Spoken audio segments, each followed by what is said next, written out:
গত 27/6/2026 ইসাই আমাদের শান্তিপূর্ণ দাওয়াতি কার্যক্রম চলাকালীন বাউল অনুসারী গোষ্ঠী কর্তৃক অতর্কিত হামলার শিকার হই। এই হামলায় আমাদের কয়েকজন দিনী ভাই আহত হয়েছেন এবং ধর্মীয় অনুভূতিতে আঘাত এসেছে। 27 জুন 2026 ইসাই তারিখ আনুমানিক রাত 11টার দিকে গোলাকান্দাইল হাটে তলমুদ্দিন শাহ রহমতুল্লাহ আলাইহির নামে উরুস উপলক্ষে আয়োজিত অনুষ্ঠানে একদল দায়ী দ্বীনের শান্তিপূর্ণভাবে কোরআন সুন্নাহর আলোকে মানুষকে ইসলামের দাওয়াত প্রদান করতে যান। এই কোরআনী নির্দেশনা অনুসরণ করেই তারা দাওয়াতের কাজে যান, কিন্তু অত্যন্ত দুঃখজনকভাবে তাদের কোনো কথা না শুনেই তাদের উপর বিনা কারণে অতর্কিতে হামলা চালায়। এতে কয়েকজন দায়ী আহত হন।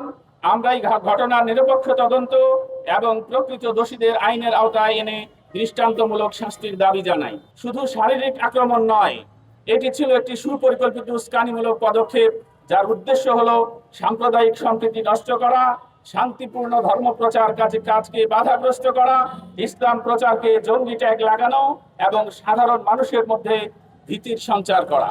আপনারা দেখেছেন যে অনুষ্ঠানে এই ঘটনা ঘটেছে, সেখানে প্রকাশ্যে বাউল শিল্পীদের গান এবং বাদ্যযন্ত্রের অনুষ্ঠান অনুষ্ঠিত হয়েছে।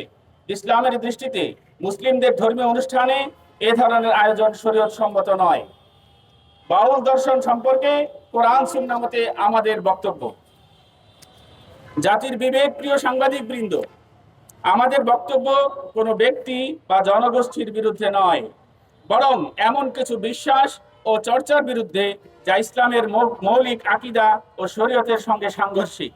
তবে আমরা মনে করি কোরআন ও সহিহ সুন্নাহর পরিপন্থী যে কোনো বিশ্বাস, আচার ও ধর্মীয় অনুষ্ঠান সম্পর্কে মুসলিম সমাজকে সচেতন করা আলেম ওলামা। ভবিষ্যতেও যদি রূপগঞ্জের ভিতরে কোনো মাজারে অবৈধ কার্যকলাপের প্রমাণ পাওয়া যায়, তাহলে জড়িতদের বিরুদ্ধে আইনানুগ ব্যবস্থা গ্রহণ করতে প্রশাসনের প্রতি জোর দাবি জানাচ্ছি। আরো দাবি জানাচ্ছি যে রূপগঞ্জ উপজেলাধীন যত মাজার আছে, সমস্ত মাজারের আর্থিক স্বচ্ছতা নিশ্চিত সহ যত ধরনের অনিসলামিক কার্যকলাপ আছে সবকিছু বন্ধ করে সহিহ কোরআন সুন্নাহ মোতাবেক মাজারে শরীয়তি পীর মাশায়েখদের ইসালে সওয়াব পৌঁছানোর ব্যবস্থা করা।